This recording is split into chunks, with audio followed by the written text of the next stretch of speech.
उस्ताद बादशाह नहीं होता मगर अपने तलबा को बादशाह बना सकता है।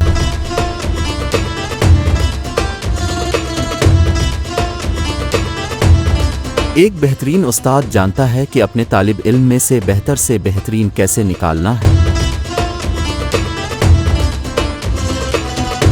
उस्ताद की अज़मत को तराजू में न तोलो, उस्ताद तो हर दौर में अनमोल रहा है।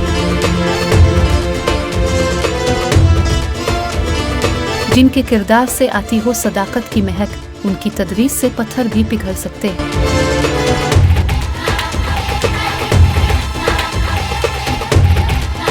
रहबर भी ये, हमदम भी ये, गमखर हमारे, उस्ताद ये कौमों के हैं मेमार हमारे। एक उस्ताद सिर्फ रास्ता बता सकता है, आपको खुद ही रास्ते पर चलना चाहिए। रूमी। जिसके पास एक उस्ताद है, इसके पास पूरी दुनिया एक शख्स में है। इल्म अरबी।